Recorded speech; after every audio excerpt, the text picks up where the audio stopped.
Did you see that photo of Harry Styles and Zoe Kravitz, who I think are engaged? Engaged to be married. Yeah, but they seem like they're almost engaging in something else. I think it was confirmed to be manipulated, though. I don't think she was actually. Do you think it was physically someone went out of their way to just doctor in a strap-on into that photo, or do you think they AI'd it? Well, isn't there like a kind of famous photo of Madonna or somebody leaving a shop with their boyfriend? I think I want to say it was like Madonna and Guy Ritchie leaving a hotel, and she's holding a bag that has like a clear, transparent bag that really obviously has a. Do you think like she's gonna peg Guy Ritchie? I think they're referencing that maybe. Oh, I could see that because it was like the same brand and everything. It was the only photo ever of someone buying a strap-on and then having it in a clear see-through bag. Yeah. Do you think that's why The Man from U.N.C.L.E. was so good? Because of this. What, was there a strap-on scene? No, because Madonna was pegging him. Oh, that's right. I forgot that Guy Ritchie directed that. Right? Yeah. Didn't he? Yeah, he was. Yeah, Guy was getting it good, and so Man from U.N.C.L.E. had the secret sauce. Reading, writing, scratching, biting. Betty and Ming know everything. Movies, shows, culture, clothes. Betty and Ming know everything. Science, math, envy, wrath, wishes, dreams, secrets, schemes, French fries, soda, Jedi Master Yoda. Betty and Ming know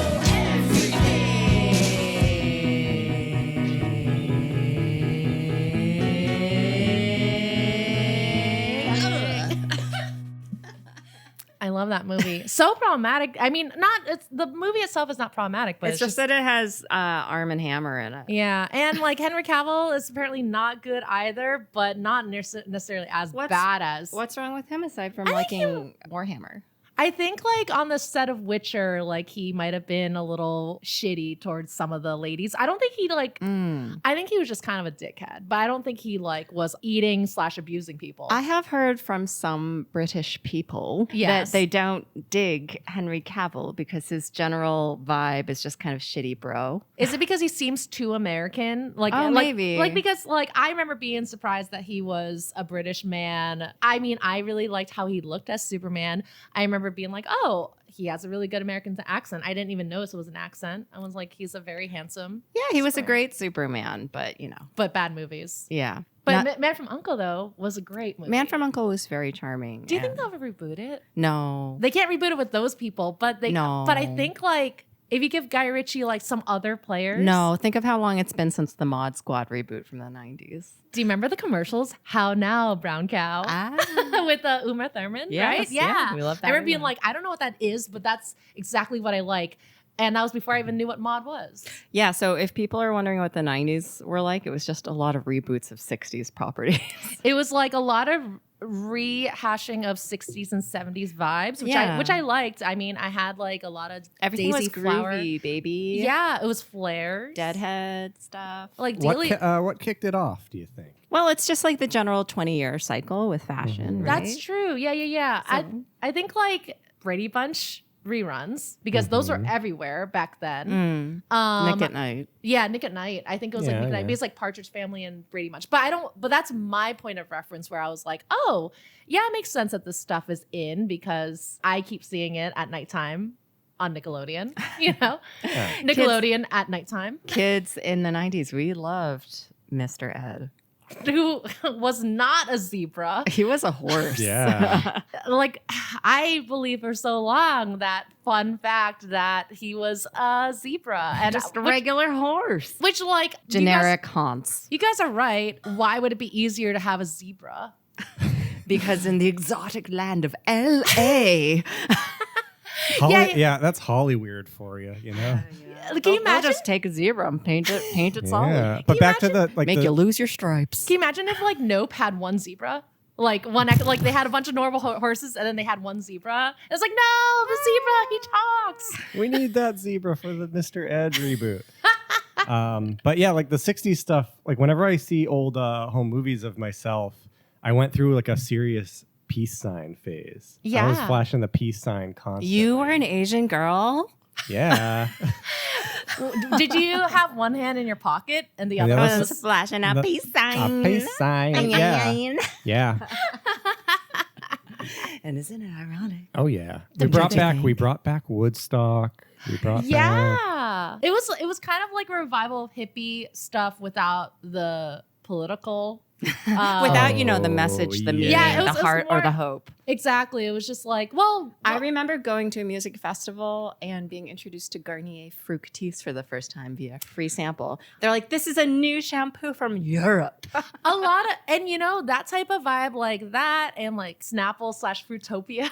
Oh my God, yeah. Fruitopia was a new concept that we had to be introduced to via music festival. We had to be already at the event in order to accept Fruitopia into our hearts. You're handed a Fruitopia. And it had to be given to us for free. Yeah, a Fruitopia. A Fruitopia for sure, yeah. Yeah, I don't know what begot the 60s, 70s revival, but I loved it. I loved the vibe of it. And now I'm like nostalgic for the revival of the 60s, 70s from our Yeah. childhood. Yeah. Speaking of Madonna, Good shit. Well, good shit. I asked our listeners for some questions and I got a really good one. And I wanted to Let's hear it. I wanted to pitch it to you two, and I'm glad. Neil, also, thank you for joining us today. You're welcome. And thank you for picking me up to bring me here because it was a hot day. We're currently in the heat dome. It's we're a hot one. It's a hot. Oh my gosh, yeah, Rob Thomas it, please. like 7 inches from the midday sun. Okay, so our question today. Yes. Hello, gals and guy. Mm-hmm. Long time, first time. It's your buddy Hambone from Texas and from Friendship. Oh yes, our friend Ham. As two Hambone. ladies, who is one of the names you had in your recent video, Neil? Hambone, leg bone. You got to start calling him Hambone, Hambone, leg leg bone. Guy to her. Yeah. I might as well. Hambone. As two ladies who appreciate comedy, one of yous was in a troupe and one of yous dated a clown for years. Oh, sorry, Jordan Gibson. What are some of your most formative comedy sketches, bits, spoofs, goofs, and laugh 'em ups? Yours eternally in Arthurian knighthood, Hambone. That is so sweet because we did play a one-shot. Knights RPG with with Hambone Ham. and friends. Yeah. Talk about improv. Like that was a full improv session. That was really with, fun. With friends. I mean, that kind of is what tabletop gaming. I didn't realize how much improv would be involved, but it makes sense. That was my first time doing a tabletop or improv kind of RPG thing, and I was surprised by how much I really liked it. It makes a lot of sense though because I indeed was in a comedy troupe. So for the listeners at home, I was the one who was in a comedy troupe in high school, and Betty dated our mutual friend Jordan Gibson, who is not a clown, but he is a funny guy. He's not a comedy guy, but he likes to laugh. So Yes. So that's the context there. You're always constantly introducing me to amazing comedy sketches. I feel like you have your finger on the pulse of comedy, like what the scene is these days. I mean, I love comedy. It's one of my special interests for sure. You like the Sloppy Boys, the Birthday Boys. Yeah, who are 3 of the Sloppy Boys are part of the Birthday Boys, so they're like a conglomeration. I have of comedy. I have to learn about all these congealed conglomerations of boys. I have a from lot Betty. of comedy boys, but also there like nowadays there's lots of funny comedy gals and theys. I mean, first of all, Ming, I only found out that you were in an improv troupe within the last few years, which to me was surprising.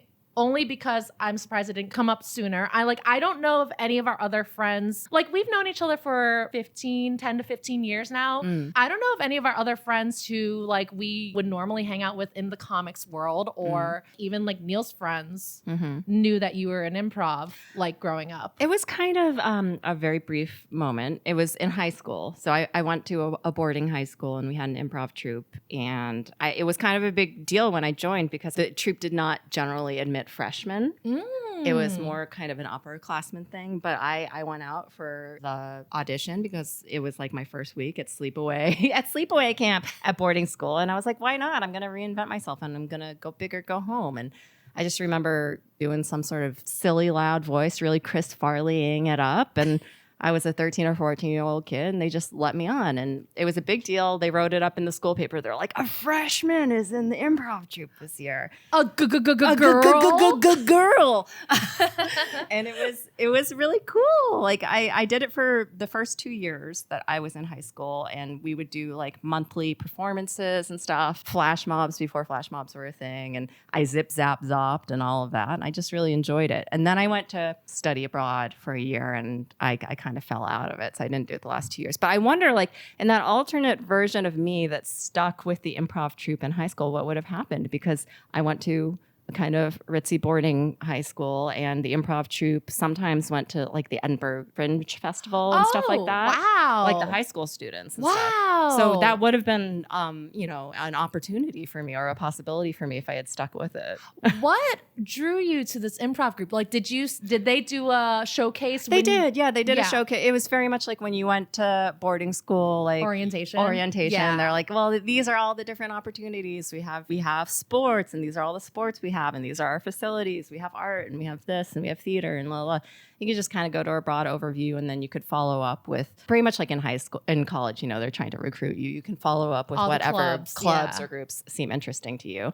Wow. So when you saw them at orientation, you're like, these guys are so funny. I want to be a part of it. Yeah, I don't know. What drew you to that versus like theater? Theater. Yeah, that is interesting because Olivia Wilde is also a graduate of my high school. She was in the year above me. We did have one history class together. Wow. And she went for the theatrical route. Like she was obviously in the Oscar Wilde plays, like Importance of Being Earnest and stuff. Oh, that's where she got her hence name. Her stage name. Yeah. And her last name is not Wild. Yeah, it's fine. I've heard about her name on a celebrity gossip podcast I listened to, and they're all laughing about it. That's okay because my first name isn't Ming, so whatever. I think everybody has the right to go by whatever they want, and she gave herself a little Ziggy Stardust situation, and good for her. But yeah, I don't know. I didn't want to. I did drama in college, like I was in Greek plays and things like that. But I just like the idea of performing in comedy. I like being on your toes. I like having the banter, and that's why I enjoy talking to you because I feel like a lot of my need for improv is met in real life by just gabbing, doing bits in real life, just cutting the rug with you. Well, it's so funny because I think the reason why I was so surprised that you were in an improv troupe growing up, or for a couple years when you were growing up, was that like it is such a exposing element to be on stage and not know what you're about to do. It is strange, but I was always like that. Even elementary school, there was a scene where we had some sort of a talent show, and I just went up and pretended to do modern dance as like a 10-year-old. And I didn't know what modern dance was, but I was just throwing my body around the stage. And, the parents were loving it. I just always really liked to be a ham bone, That's so. I just find that so interesting because, I think improv is a little intimidating. Like, I find it, even though I'm coming up with bits organically, I think if I were in an improv situation, I've never been in an improv situation. I had a lot of friends who were in improv during college, high school too, and I remember being like going out to their performances and seeing them perform, and being like, "Oh my god, my friends are so funny," and being part of the audience, which I was like, "Okay, that's as much as I can be a part of this improv situation where I can throw out like prompts, Yeah. But I find that so intimidating. I know a lot of our funny friends have felt intimidated by the idea of improv. Really? So I just think that's like not that like I don't mean to be like, you're so brave. I don't know, and I don't take it that way. I don't. But you're so brave, and I want to dare to do that, to dare to dream, to make believe. I think that's just so cool because I think I always would have assumed like certain friends would be like, oh, clearly they've done improv, but I think I was just like, oh, that's a really cool thing that you did in high school. Little tidbit, yeah. Well, I think it's also just because I haven't followed up with it at all in my adult life. I mean, those who do speak to me know that I throw on a voice. Yes, that's true. I mean, I think that that's just so charming. I think that that's really cool. Like, I've never been in any onstage performance like that. Yeah. And it's like, I don't know, it's cool. It's really. Did you have any comedic influences? Yes, absolutely. I remember being a kiddo and watching Monty Python. Monty Python. Yeah, was that how they say it? They say Monty Python. Monty Python. Monty Python's Flying Circus, all that They comedy used to stuff. show it at like midnight on PBS. Yeah, and I remember one of my friends growing up, her dad had a camcorder. So at sleepovers, I would basically bully all of my friends into recreating like Monty Python skits. Of course. And none of them had seen it. Did you guys have talent shows? Neil, I know you only Yeah. went to school for a little bit. Did your elementary school have a talent show at the like in 5th grade? No. Okay. I was out by 5. He was out in 5, Nixon 5. My first experience with Monty Python was middle school talent shows, and the weird kids would do a Monty Python sketch, and I'd be like, I don't know what this is. And that was me. You would have hated me in middle school. I remember being like, I don't know why they're weighing I don't know why this girl's pretending to be a duck. I don't know why they're weighing her. I don't know. I remember having a very similar disdain because at the talent shows in my high school, where I was a cool kid in the improv troupe, the less cool comedy kids would get up and do like the "Who's on First" comedy things, like the old vaudeville stuff. Yeah, and I was like, oh, insufferable. Yeah, because they're doing this isn't cutting edge like what I would do. You're like, it's scripted. But I mean, I in hindsight, I appreciate them for like, this is so funny that we're going to get laughs when we recreate it. Yeah. Like, and I'll say it's going to be funny because they're going to think that I said that I was on first, but you said you were on first. So really, the confusion is very self-evident. and they didn't realize that, oh no, they're coming across as the weird kids. Oh no, they're pretending to be so old. Oh no, but they're showing 15. that their parents are so old and show them like duck soup. And that they think that's the funniest thing ever. They're And look, real family circus readers. All right, but what? One of my favorite sketches of all time is the Kids in the Hall spoof of Who's on First, where one of the guys like doesn't understand the humor of it and just It's like, corrects it. what are you saying? It's where like Dave Foley, like partway through the script, he says, "Oh, I see where we're getting confused." I get it. Yeah. I understand this has been real trip up. So speaking of Kids in the Hall, so I know like you guys a lot of our friends have grown up with Kids in the Hall. Yeah. I didn't watch Kids in the Hall until during pandemic. Like I was familiar with the cuties from Kids in the Hall, and some of the bits like here and there throughout the years, but I did a full first time watch of Kids in the Hall during pandemic, and I loved it. I got to the point where I watched all that. I watched the new Kids in the Hall. I watched Death Comes to Town. I watched their other movie where they have clearly a Danzig spoof in it, and I was like, Made for you. I love these Canadian sillies. They're so cute. But they weren't really part of my formative. But I think I would have loved them if I had access to that. Mhm. When I There was were just like kid. a lot of roaming troops of troubadours and improv guys in the 90s and the 2000s. Lots like of silly boys. Stella Groups of silly boys. also. Yeah, like Michael Ian yeah. Black I mean, and- that was a huge part of my humor in But I mean, college. that's going on still now. Like I think that's still so. We're in such a lush renaissance of comedy right now, like Dropout TV and everything that they're doing, and there's a lot of improv. Yeah, out but there. I would say Kids in the Hall were the first. I think they were before Mr. Show and yeah. Well, they were just continuing the Monty Python, yeah, a little bit, but Canadian style. Ooh. and they were which is cool. not at all British. Yeah, but no, they were a late they- 80s, early 90s show, but Yeah. it re-aired in the early 2000s on Comedy Central. Oh, okay. So, So that's how a lot of that's- Americans saw it. Yeah, if you were, it was I it was remember those the heydays. intro. I remember the intro hitting, and I remember being like,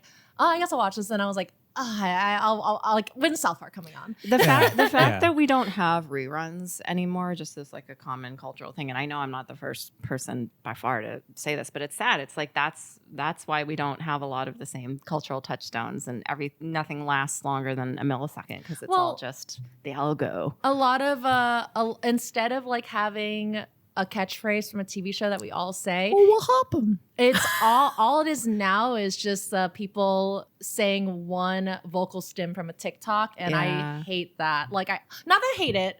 It's just the nature of TikTok is just kind of regurgitating material. It's like hearing one funny one, and then the next TikTok will be someone lip syncing that TikTok, and that's just the evolution of, I guess, comedy and like mass comedy now.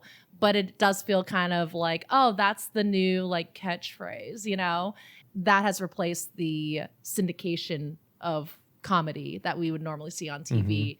And we'd be like, oh, yeah, we liked like, you know, like Did you see when Urkel asked if he did that? Exactly. Yeah. So, did you watch SNL when you were little? I watched some SNL. I mean, the biggest deal to me was when Hanson was on SNL, and that was the first time I got to stay up late. But I mean, I loved Mike Myers. I loved Chris Farley. You know, I loved a lot of people from SNL, but when they were given to me during daytime hours. So like, I grew up watching like. My parents show me Wayne's World. I loved Austin Powers when I was in middle school, of course. Yeah. So I married an axe murderer. You know what? Michael Myers. Mike Myers is I think he was I think that was like when I saw Austin Powers for the first time, I remember being like, oh, an inside joke with your friends can turn into a bit that you can turn into a movie kind of. Not that was even the genesis of it. Like, I don't know how Austin Powers got invented. Like, I've never read into it, but I was like, oh, he was just doing a silly character, probably with his friends. And how interesting, because that's 60s, 70s love. Exactly. Yeah. And I think that's where I was like, oh, I really like the look of this. I like the humor of this. This is so fun. And like, I also like the vibe of Wayne's World when it came out, because it was like, oh, they look cool. Cassandra looked cool. Also, it was proof that like, you can get a babe if you're funny, and I like that. And I was like, oh, like all I like is being around funny people, you know. So I didn't really grow up watching SNL per se, but I loved all that. But we enjoyed their byproducts. Yeah, I loved all that. Like, all that. Yeah.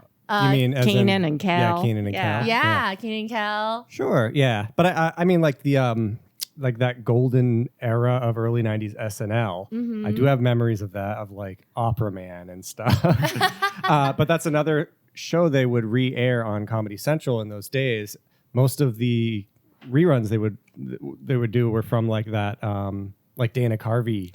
And that's how I got such a fondness for Christopher Walken, and I think he became a millennial icon because he was on SNL so much. And like that's how, you know, I remember going to college and everyone was just watching the Continental clips over and over. They kept doing that on into the not as good Will Ferrell years. Not as good. Not as good. SNL was not as good. He's a 36-year-old man. He drives an Acura. No, here's the thing. we love Will Ferrell, but there was a lot of like Jim Brewer. Oh, yeah, I know. I remember thinking, I remember falling for the idea that Jim Brewer was funny because Half Baked was on Comedy Central all the time. And I was like, well, surely he's funny. He's on Comedy Central. And I remember my dad would be like, hey, look, Half Baked is on. But we never watched it. You know, we were like, oh, it was always on, you know? Yeah, no, I mean, like the people, most of the people from the era, like when we were teens for SNL, it was all like, who was it? It was, I mean, Tina Fey was like the head writer in those days. It was Jimmy Fallon when he was a little funny. Yeah. You know, like he, you know what? That guy clearly also just wanted to laugh, and he should never be a host of anything. He just wanted to laugh, and that's fine. But he should be like the Ed McMahon. He should be the like a famous chuckler. Kevin Eubanks. Jimmy Fallon was always best utilized when he broke in a scene. Yeah, exactly. But he can't be a host of anything and be touching the president's hair like how he did and making people feel good about it. You know. Not a comedy influence. No, anti. But I also was, and I think he knows that. Yeah, he knows he's not funny. He surely does. He like, it stinks that it's so funny that there's two quote funny Jimmys hosting things, and he's not even the funnier one, you know? So anyway, other comedy influences I got from cartoons, Beavis and Butthead, and then in turn Daria, which was more of a wry humor, but I liked both. Like, I think that they both, of course, like, Daria was huge. I watched Daria all the time. Yeah, it's funny because trying to show it to someone who didn't grow up with it, it is interesting seeing like, oh, is this funny to you? And they're like, oh, it's more like a Hey Arnold episode, you know? And it's just kind of slice of life. Yeah, and I was like, oh, I guess you're right. I think it kind of hit because at the time because The concept of being at all counterculture Mhm. was Oh, yeah. so novel. But Yeah. the parents were all really high strung and Yeah. like Yeah. much funnier than the teenage characters. I speaking thought, of yeah. Will Ferrell, like I felt like the dad was very Will Ferrell coded. Oh you know? yeah, absolutely. Yeah, I really liked the side characters, and of course, I loved Space Ghost Coast to Coast. Like Oh, yeah. that type of humor was everything to me. You know, now that I think about it, That's just a VTuber. pretty much. But like, Space Ghost is the OG Well, like- VTuber. yeah, I guess it is funnier though. But also improv because Yeah. they would improv it and then they would animate it after the Oh, fact. for And I was sure, like, yeah. that is so cool that To they go to the trouble. Yeah. Yeah, and I was like, I love the format of it. I know when Eric Andre was pitching his show to Adult Swim, they were like trying to work with him for the concept, and he was straight up like, I want it to be like Space Ghost Coast to Coast, and they're like, we're not doing that, and he's like, but you don't understand, like I love that show. It's my like I am so inspired by it, and they were like, well, we're not gonna do that, and he's like, okay, fine, I'll do my crazy chaotic shit instead, you know. And it's like, okay, but I like the fact that the idea of Eric Andre's show originated with him really want to do a more like scaled back kind of Space Ghost Coast to Coast type comedy. You can know? totally see that. Right? Yeah. Where he kind of catches the guests off guard with his interviews. Yeah. Did either of you watch Dr. Katz, Professional? I did Yeah. watch Dr. Katz. No, I'm trying to remember that. Is that a cartoon? Yeah, it was the Squiggle Vision, Dr. Katz. It was mostly just kind of improv. Well, It was kind of similar to Space Ghost, where he was a therapist, but but his patients would be comedians. So And was they- he they would- bald and he had little tufts of black hair? Yeah, yeah. I remember this. Yeah. yeah, he would do. They would just do bits on the therapy couch, and yeah, it was mostly unscripted. I mean, they were doing like They're like comedy. they were bits doing from their their comedy type fives, routines. whatever, Yeah, but a lot of the banter, and that was like early H. John Benjamin. Yeah, and not Eugene Merman yet, but H. John Benjamin was his son in that show. He's Ben. Yeah. He sounds like young and high pitched. It's weird. Yeah, I guess that's kind of the precursor for like Space Ghost vibes, because I remember watching that and being like, oh, the look of this cartoon is so different. It was Squiggle Vision. And then I watched Home Movies after that because I loved the vibe of Dr. Katz. But Which I've never watched. I've never seen Home Movies is That's like a total blank in my... that is one of my favorite like things I would catch on Adult Swim every now and then. I never watched that. I never watched Homestar Runner. Never? Never. You've never perceived a strong bad? I have Homestar met Runner Strong Bad. written here because that was a big, like, I remember during, I remember all the kids in college loved it. yeah. Yeah. In high school, I remember like when I discovered Strong Bad emails, I spent all of April vacation during like junior year of high school watching every single Strong Bad email and being like, wow, I caught up on all of comedy. You Is know? that- That might be the first like web animation that I can think of that was big enough to get its own plushie made. Oh, the Because cheats. it had the cheat, and Yeah. you could kick the cheat and it would make little. I do Noises. remember the cheat. Yeah. Yeah, Stuffy. He's very cute. Is that archived anywhere? Like, is It it must be. Is it able? Are you yeah, able you- to watch that in any way? You can. I think a lot of the Flash stuff would have like Easter eggs and like little interactive stuff that Okay. might be harder to emulate, but the animations themselves, you can still watch them. But that was such a self-referential, like interconnected web of content. Yeah. You kind of just had to It was lore. It was filled with lore. full of lore and but like not like complex. It was just like No. it was just like, oh, these are the guys that live in this like this area, and then you'd get the Strat emails, and then that would turn into him making the zines, which was Teen Girl Squad, and Teen Girl Squad was his own spin-off. And Wow, what a lush, complete universe this is that I can just hop into and explore. yeah, I really loved Homestar Runner. I remember sending a Strat email asking him to the prom. And he never responded. But I met Matt Chapman at HeroesCon one year, and I was like, this is so funny that you're here because I asked Strong Bad to the prom, and then he drew me Strong Bad dressed up for the prom, and he goes, Betty, I'm waiting for you at Denny's. Oh. which is where you go after prom. I didn't get to go to. I never gone to a Denny's, But I have met the Chaps, the brothers Chaps. the brothers Chaps. And if I recall correctly, I think I got to touch the Homestar puppet. He got to touch it. Wow. I got to put my hand Puppet inside to the puppet. puppet head. So you know Yeah. what that means? The hand that has been up all of the Potter puppet pals has also been in Homestar Runner. has also been inside of Homestar. Yeah. I forget. I think they Did made... you make him say anything? I don't remember. Oh, Games. yeah. Downloads.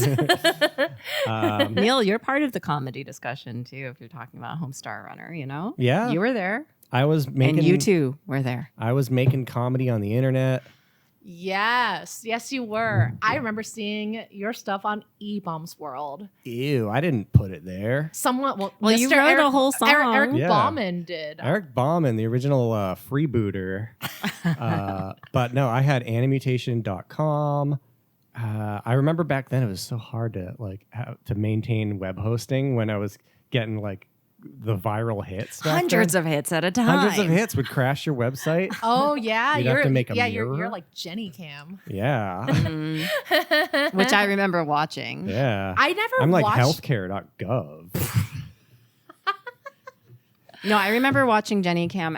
I was in computer lab in, I want to say, 7th grade, like middle school. And yeah, Jenny Cam was just a girl in her room with a 24/7 live stream. Well, it was. It Well, wasn't. she wasn't on all the time. What though. it was that it would, like her webcam would take a photo every minute. Yeah. So it wasn't even a live stream. You It could was just see what she was doing. like every minute. and it was insane because it was the first time people were like, this is a real person. Like right now. Like this is a picture of that person right now. Who is this?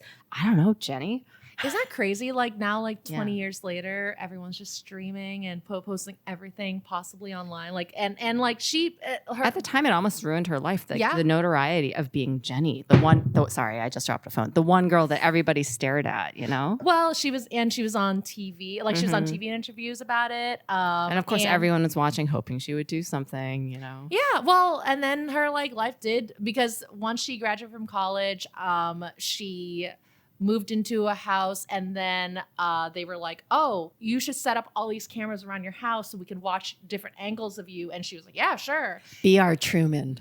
I never much. watched that, but did that have sound or was it just like No, it was just kind of like black and white photo. they I would think- just update every few I think seconds? in or high something? school, when she was in college, I think it was just still images. I think it might have been actual cameras once she was in her post-college house. Hmm. But like the cameras like caught her cheating with her like other streamer friends, like boyfriend, all this stuff. It was just like a lot of drama. And was now it real or was it fake? I listened to a whole interview with Jenny Cam, and it was like, and she basically it kind of like. Took over her life. She was took the over first her life. reality TV internet star. And then she was like, Yeah, but was it like reality TV real or was it? yeah, I don't know. You can listen to the podcast. Oh, okay. All right. But anyway, like she's happily living in anonymity now. Good for her. And I'm so happy for her. And I was like, and people kept, and the interviewers from this interview, they were like, can you, like, how do you feel about social media as it is now? And she goes, a lot of people keep turning to me as if I'm some kind of like, well, have some kind of answer because I was the first one to do this. Yeah. And she's like, I really don't know, but she's like, but I'm happily offline. And I'm like, that's pretty cool. Sounds really freeing. No, it's just so reflective of how we've approached the last, I don't even know what time period to call it, like 20 years, 40 years, the social media, the internet thing of the whole world. It's like we've just accepted all of this technology and let it loose on society, and how nobody is the gatekeeper. Nobody has a larger thought about what the implications are going to be long term. We have willingly We're just doing stuff. we have willingly opted into surveillance. Yeah, we are literally just doing anything. We are just letting anyone look at anything, and we are just seeing what the earth and planet and people will do for the first time. It's kind of nuts. But comedy. As I must always remember, I'm sorry. My another thing that shaped my comedic background was funny bits from horror movies. Like I loved Chucky, I loved Freddy, and they're both funny, And I think that they really diffuse like when I was a kid, I was scared of a lot of horror movies, but my parents sat down and watched some of them with me and would point out how they're actually kind of funny. And I was like, oh, yeah, it really helped diffuse the situation, you know? And I think that that's a big reason why I like horror and comedy together, you know? Yeah. It's how we cope.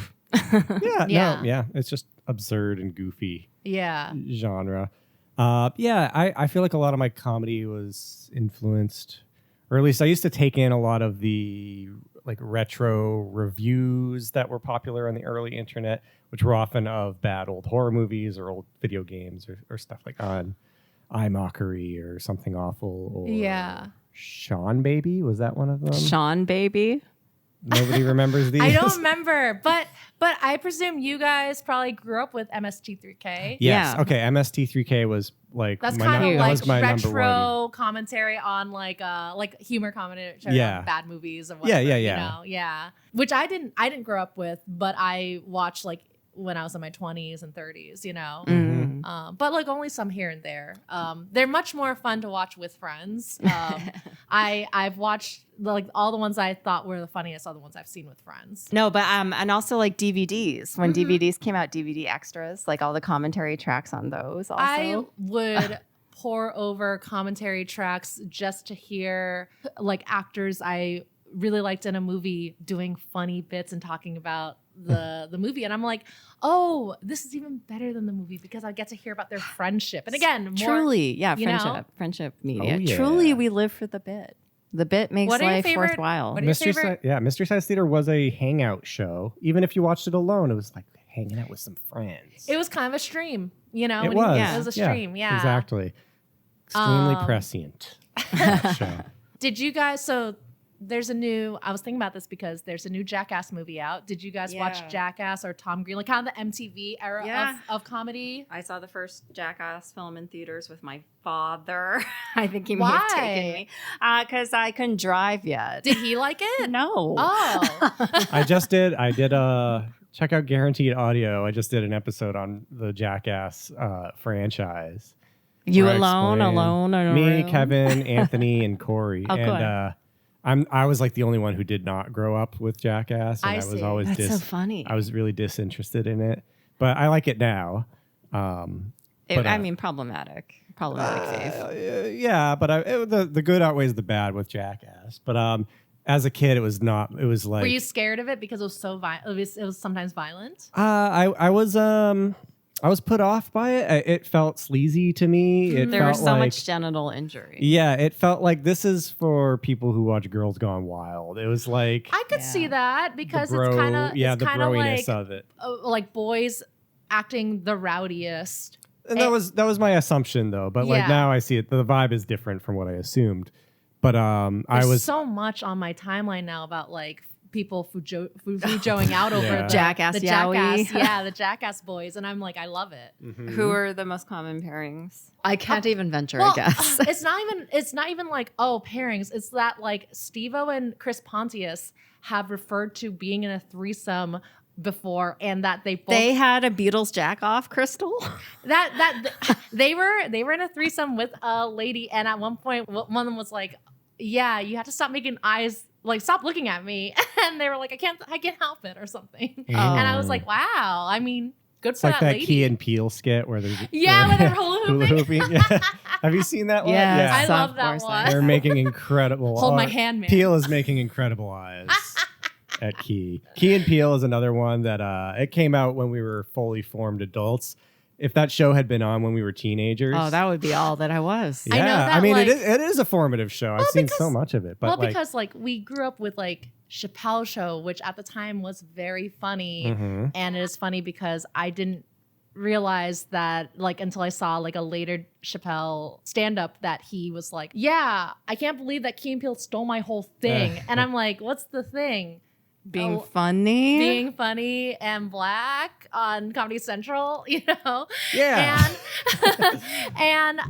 But I think Key and Peele definitely, like I wish I had that as a teenager because they're so funny. So funny. Yeah. And I mean, Chappelle's Show I avoided because it got memed so hard. Oh yeah, fuck your couch. Which Which I didn't think was even the funnier Charlie Murphy's Hollywood Stories. The funniest one is clearly Prince. Like, oh yeah, that Yeah. stuff I like saw much later though. But I never watched it because I was just like, it was like Family Guy to me. It was like all the annoying people like this, and I think I won't like it. I can see that. Well, A lot of speaking frat that- boys. A lot of Yeah, frat yeah, it boys was in the college. Frat thing. humor. Yeah, Well, speaking of that, did you guys watch South Park or a little bit. I like No, South that was Park. naughty, though. I remember Robin Williams doing Blame Canada. Yeah. Oh, At Robin the- Williams. Oh, at the Oscars. At the yeah. Oscars, yeah, from the movie. I loved South Park. That was the reason why, like, I begged my parents to get Comedy Central Yeah. just so I could watch South Park No, because that was so naughty. my cousins, That's for grown-ups, buddy. my cousins who are a little bit older than me, Yeah. they were talking about South Park, and I was like, oh my god, that sounds so funny. And I kept being like, is it like Beavis and Butthead? They're like, this makes Beavis and Butthead look stupid. But they probably said the other word for stupid. Back Yeah. then. It like I was obsessed with South Park. I watched it every week. I remember when we got Comedy Central, I remember being like, okay, we have Comedy Central now. Is South Park on now? And they're like, oh no, it's only on once a week. It wasn't syndicated yet. It's It was on only at 10 p.m., you know, Mhm. after your bedtime. Exactly. So I was You wouldn't know how to watch it. I was like staying up late with my Bill Clinton Tamagotchi, watching South Park, and I was like, Nanucci. yeah, and Clintonucci. Gaijin Chi or whatever. Gaijinchi, yeah. And Bill. I loved South Park. I had plushies, I had toys of South Park. Like I from never, South Park. I never really got into it. I never watched it. Did you ever get into Matt Stone and Trey Parker's other stuff like Cannibal the Musical? Or, No, not Orgasmo. Orgasmo.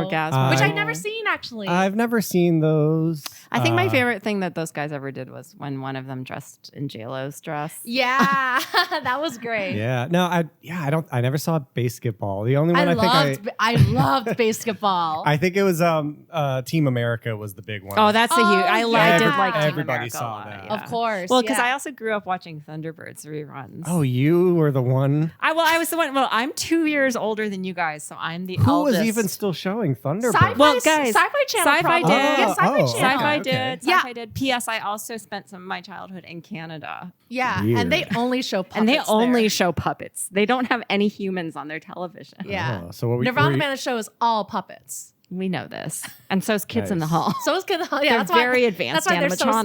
animatronics. Yeah. Oh, Dave Foley's definitely a puppet. Yeah, I think so. If you ever see them in real life, it's like Westworld, but tiny. They're only 8.5 inches tall, all of those little boys. The doll men. Okay, South Park. South Park, great, problematic, inevitable.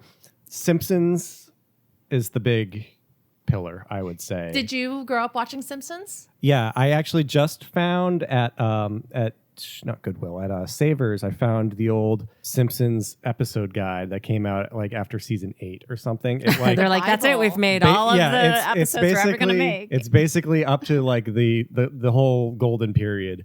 And I had that and when I was a kid, and I remember looking through it and being like, I've seen every episode. I think this is my favorite show. I think this is the show. Wow. And- See, now instead of I saw Simpsons. It was in the Mailu and everything. I didn't watch every single episode like that, but what I did do, and I think this was, the better version, was read all of Calvin and Hobbes. Yes. That yeah. little spiky-haired boy was my favorite spiky-haired boy. Oh yeah. I don't even think of Calvin and Hobbes as comedy though. It's art. It's like It is pure- art, but But, it is. It's- but, I mean, but, it's- but it you know, is. that's probably a lot of kids' first experience with humor, at least from our generation, Yeah. like having the Garfield books and the Calvin and Hobbes books. So like those would always be the books like on. I mean, and shelves. Bart Which I never Simpson. owned, Bart which I never Simpson owned. wouldn't exist if there were the naughty peeing Calvin Wait, decal. do you think? I think that's a direct inspiration. Well, no? I don't know which wait. came first. Wait, which came first? You Yeah, tell me. because They were Tracy near- Ullman yeah. show existed. No, yeah. I mean, like Yeah. Bart. Okay. Yeah. the no. early '80s. No, yeah. Bart and Calvin came out really close to each other. I Yeah, think. I like Futurama more than The Simpsons. I was a big when Futurama came out. I had moved on from The Simpsons basically. So I didn't watch all The Simpsons until I was in my 20s, and I really love The Simpsons now. But It I is would good, I would yeah. catch episodes here and there. My household growing up wasn't necessarily a Simpsons household, but we would watch some Simpsons. And I remember the few episodes we would watch, they stuck with us so hard. Like my dad, of course, made sure we watched the X-Files episode because my dad was a huge X-Files head. Yeah. Like my parents would watch X-Files. I remember being so like, oh, it's bedtime. We have to go in the room. And then I would just hear the spooky, eerie music. But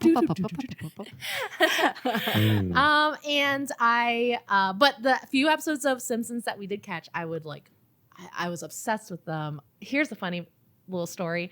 One time my mom was going for some medical appointment, and my sister was not there, but me and my dad were in the car, and there was a statue of Jesus Christ in front of the building. And my dad pointed at him and was like, Bethany, do you know who that is? And I was like panicking because I didn't know who that was, but I knew I couldn't not answer. And I was like, Bart Simpson? And then from that point on, my dad kept pointing at Jesus like, oh, it's Bart Simpson. And I'm like, yeah. Wow. And that's what happens when you don't go to church. Yeah, I'll be looking forward to that with Darcy. Darcy knows who Jesus is. Yeah, Anakin Skywalker. That's right. We've watched too much Star Wars in this house for her not to know. He looks exactly like him, but hotter. No, Darcy like accidentally watched a whole like video about the life of Jesus one time on her tablet. That's the real danger of YouTube. Tablet time. Yeah, they might, YouTube. They might get Jesus pilled. No, but like. She has a general interest in like mythology and old Bible stuff. You know what? Yeah, you got to show her some YouTube like rabbit holes about Greek mythology instead of just the one boring fanfic that has ever been written. I'm constantly trying to get her into Demeter. Yeah, and Hephaestus. You know what? She said her favorite word was Aphrodite. She did say which is that, correct. Yeah. Oh, yeah. Not a word, proper noun, but No, but I mean the Abrahamic stuff is fine too. You gotta learn everything. It's important. Did you guys watch Tom Green? A little a little bit. bit. Actually, I used to listen to the Bum Bum song a lot. Of course you did. You listened to the Bum Bum song without even knowing did you see it when it was number one on TRL? No, but I might have seen, I think I did. I think I'm confusing it with the Andy Dick show a little bit. Yeah, which they did have a crossover where they dressed up as each other, and that was funny. And I was like, oh, that's actually pretty funny. But I was like, but I hate that one guy. I like the other guy more. I liked Andy Dick though because he was on news radio. Yeah, but then he led to the Troubles. Yeah, absolutely. But this was before the Troubles. I was a big fan of news radio, and I think Phil Hartman dying was like the first celebrity death that really got to me. Really? Mine was Jim Henson. Yeah, Jim Henson. I remember being in the children's section of the library when I heard he passed away. That's really sad. I think I was a little too young to like understand that, but Phil Hartman dying, I was like, no, he's on The Simpsons. No. Yeah, he's so funny on The Simpsons. Like every single time he's appeared, I'm like, oh yeah, he's like, I love his voice. Perfect. A buttery man, a buttery voice. Yeah. He is a buttery man. Yeah. Smooth butter man. Neil, who was your first, do you think Simpsons was like your largest call to comedy earliest? I want to say. What got you into humor? Like many people our age, I think the summer of Jim Carrey was huge. Yeah. Oh, of course. What's your guys' Ace Ventura. favorite Jim Carrey vehicle? Oh, well, mine was when he played Riddler. Yeah. You sanctioned his buffoonery. I sanctioned that buffoonery. But I think as time has gone on, Dumb and Dumber is probably the one that holds up the best. it's the sweetest of his And terrible work. It's sweet and it's about Providence men. Men it in is about Providence. Yeah. Also, it's not solely him. It's a double header. Yeah. They're both amazing. I didn't watch it until the pandemic. Oh wow! Yeah, I know. Oh. Yeah, Cool. I can't believe that. And it's funny because I remember back when John Cena and Nikki Bella were dating, one Halloween they did like the Dumb and Dumber suits, and I was like, I don't get it, but I'm happy for them. Yeah. And I was like, that's cute. Yeah, but like that. In Living Color was still on the air, and like the Mask came out, and I think that was like, I want to be a comedian. I started writing it on my "What do you want to be when you grow up?" assignments. You want to at have school. that stretchy rubber face. I wanted to be a rubber-faced comedian. I can totally see wackadoodle that. dude. Wow. That makes a lot of sense in hindsight now. Do more physical comedy, honey. Okay. I want to see you splayed out on the floor and Yeah. like doing stunts and stuff. Now that you're almost 40, hon. Yeah, it's can time you to start. get more physical. Yeah. Do more physical humor. Get out, like climb out of a rhinoceros's butt. Yeah. You know, do all that. Get in there. Jim, get out. Ace Ventura 2, bigger deal than Ace Ventura 1 in my house. Yeah. Well, And almost Yeah. entirely because of that rhinoceros butt. That was It's so really, good. that was really the centerpiece of the film. Yep. I What was the biggest comedian in your house? Well, for me, it was Margaret Cho because I grew up watching the HBO stand-up specials, and that was on repeat a lot. And my mom liked her too. did you ever watch All American Girl?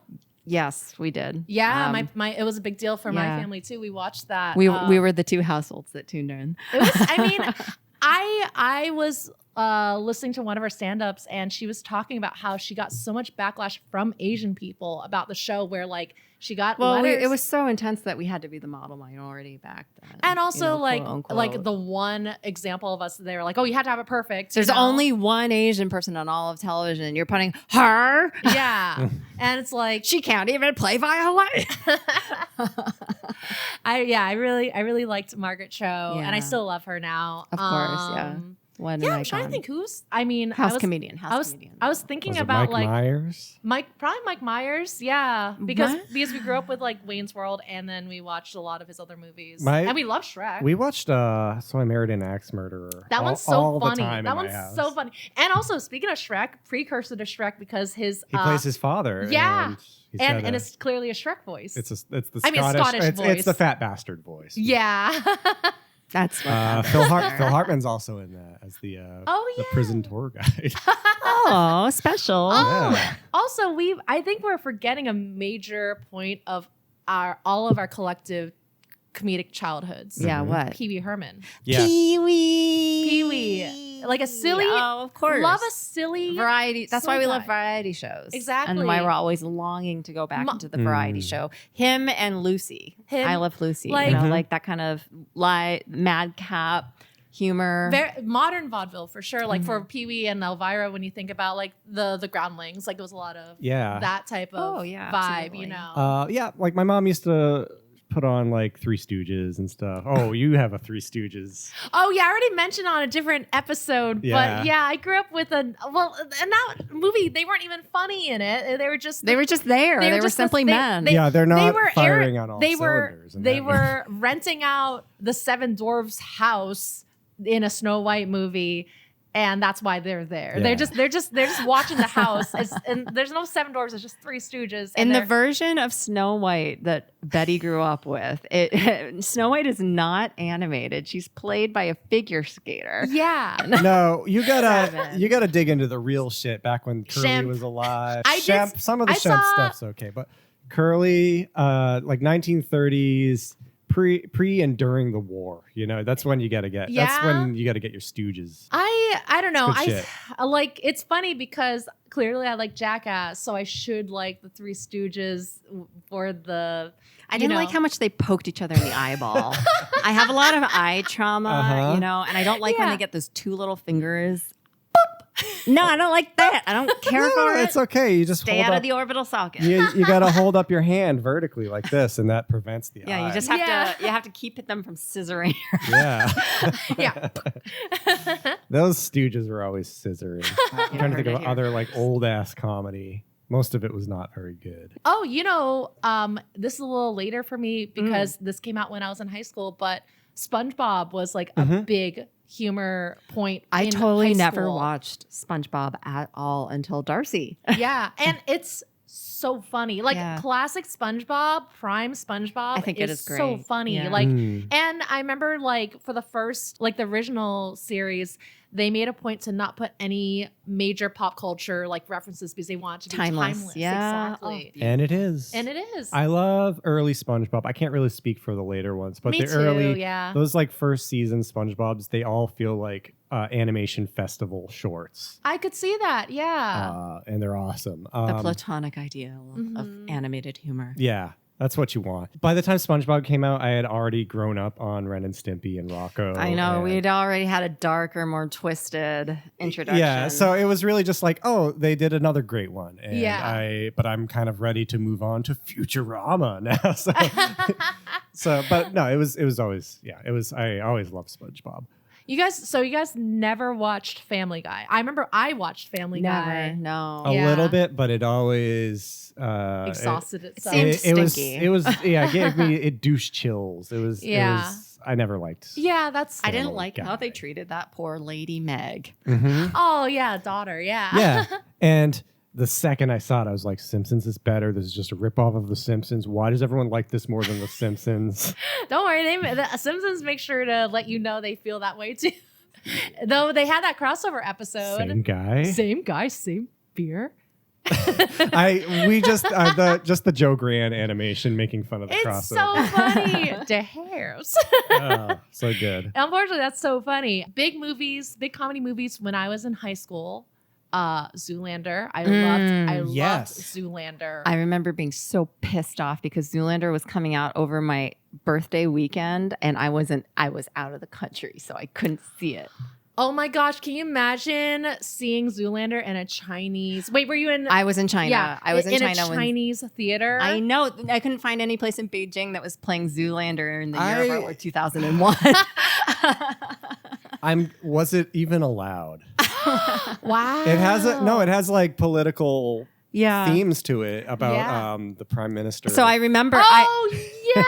So I remember because it came out in like September or October or something like that. And I was like, I'm going to miss it because I'm in China. And I was planning on coming back over Christmas break to the US. And I was like, oh, and I can't see it then either because it'll be out of theaters. So I had to go see Lord of the Rings. I had to see Fellowship of the You Rings. just instead. had to. I just had to see Fellowship of the Rings instead. Mhm. And that kind of put me on a different, more fantasy-based trajectory. And I kind of just tossed all humor out the window. Yes. Wow. Yeah, you were like, I like this male friendship more because Zoolander is ultimately yes. about male friendship. I'm also about- enemies to friends. You know. This is really our kind of connecting fascia here is that we're both obsessed with male friendships as media, but you like comedy and I like brother, we must be warriors. You love a epic fantasy friendship. Neil always makes fun of me. He's like, you're watching your sword and sandals, your men dying in the muck together, guys holding each other's swords. Yeah, that Okay, actually makes a lot of sense. I think that's exactly where we kind of like flirted off, which is funny because I didn't watch Lord of the Rings until I was in my late 20s. Alicia brought me to all day marathon at Coolidge Corner where Viggo Mortensen showed up. Oh my God, amazing. You viewed him in the flesh. Viggo Mortensen showed up right before the third movie and he sang the coronation song. Holy to fucking us. shit. Did you know a cool fact about my dearly departed mother was that Viggo Mortensen was like her biggest crush. Was that her Blorbo? Well, it all started because she was obsessed with Sean Bean in the Sharp BBC. And I mean, of course, What a Dreamboat. So she was like, ooh, Sean Bean is going to be in a new film. And then she's like, who is that? Yeah, she was like, Sean Bean is great. Who is that? Yeah, she had a real Figwit moment, but for the older, more prime hunks. I mean, speaking of Figwit, another great comedy. Yeah, Flight of the Conchords, which Conchords. I also didn't watch until I was a little later after. Speaking of Lord of the Rings and behind the scenes and commentary and all of that, what a wealth of male comedic friendships. Yeah, all of that behind the scenes. I was gonna say on those DVDs. You bridged off to like a more serious, epic fantasy friendship thing. But all the stuff behind the scenes still had the funny it's blurb so of funny. good stuff. Yeah, because it's just them doing bits, and it's like so When cute. will you wear wigs? A classic. Like I remember being obsessed with the commentary. Like so, I watched all of them, and then for a year, Alicia had moved away, and she had sent me the trilogy, and I would just watch them every day. I listened to comedy tracks. That was a legendary press run. Never so to be funny. replicated. They should have had a sketch comedy show. Like get the cast. Oh, I'm sure the Hobbits would be down for You it know the now. Hobbits, but try and get Vigo and Ian McKellen and maybe even John Rhys Davies. Oh, I don't think you want John on there No. anymore. I mean, He's whenever a little I see, crabby. He's the only one that wouldn't get the tattoo. Oh, No, but you yeah. need a straight man for the sketches. That's I true. guess. Just rag on him, rag on Yeah, the yeah. dwarf. Yeah. And he was well accustomed to doing television at the time. So Yes, from Sliders. Yeah. Oh. Do you remember Sliders? No, I don't remember Oh, Sliders. it was an alternate. It was a multiple reality TV show about this group of people that just slid into an alternate dimension. They kept sliding into alternate dimensions each week, and each one would be so similar to our world, except there would be something off. Some of them were weird. Some of them were like, "Oh, Nazis own the whole earth. Oh, it's all dinosaurs." Other ones would be like, "Oh, it's exactly the same, except this little fence door doesn't squeak." That's actually really funny. It was okay. cute. You know what? Now that you said that concept, I am now my brain is doing a quick scan, and I'm realizing You do that- remember it. No, I don't remember it, but I do. I am clocking now what are Sliders references and other things. Jerry I'm like, O'Connell, was he on that? oh, I think he was the hunk, and it was course. Jonathan Oh, Rhys Davies yes. as Professor. I always got it mixed up with Quantum Leap with Scott Bakula. Yeah, that's him jumping into different bodies. Different bodies in history. But This it's one was all- a group of people.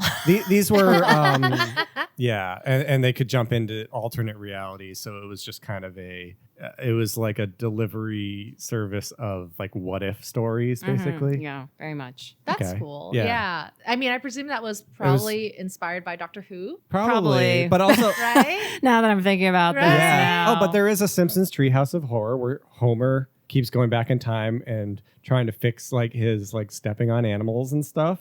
And he keeps going to the future and getting the wrong timeline. Yeah. I think it's basically that's what I imagine Sliders is. Yes. I see. Yeah, it's Yeah, a real was butterfly. was it on Sci-Fi or was it on real cable? God, was it on like? It was on UPN. Sci-fi. at one point. No, it was, but probably real aired on cable. like real cable. Yeah. It was too, real right? cable. I'm forgetting That which sounds like a network cool it was. show. though. I would check that out. Sliders. I don't know. Like, did you guys have like a movie you guys watched with your friends a lot in when you were a teenager? Aside from Clueless.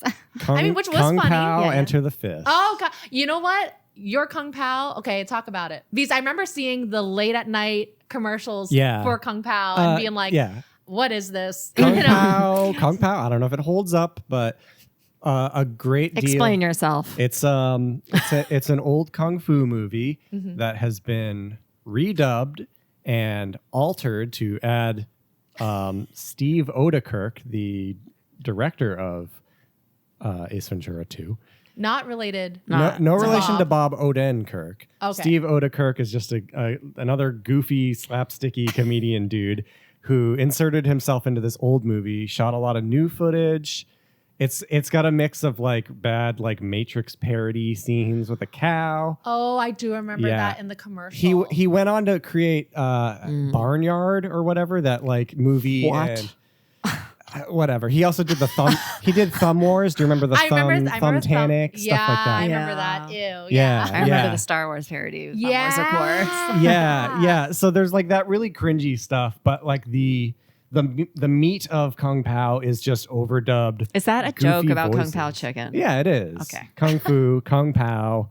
It's racist. Whatever. There's a character named Evil Betty, and I know this because Evil. Hambone's father, when I met Hambone's father, who submitted our question, his dad was like, "Oh, your name's Betty."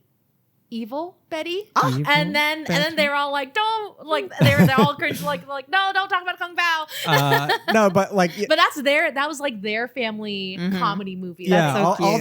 the the stuff is legit, like great and very internet-ish. Yeah. Fensler Films G.I. Joe PSA type humor. Yeah, which was also a formative thing Yeah. for us, you know. Yeah, so that was a very like in joke family movie. I am okay. So when I Less was racist than you think. when I was dating Jordan Gibson, who Hambone deemed a clown, he grew up with Kung Pao as his like middle school, like high school movie. That's And so funny. he was trying to show me in a moment of like, this made me laugh when I was a kid, but I don't know if it holds up, but we can watch it. And I remember my heart was so closed, and I was like, I don't know if I even like this. You know, it was also like during woke 1.0. So I was like, I don't know if this is even like okay, you know? Yeah. And It's pretty okay. From what I remember, the voices that are dubbed over, they're not like Asian voices.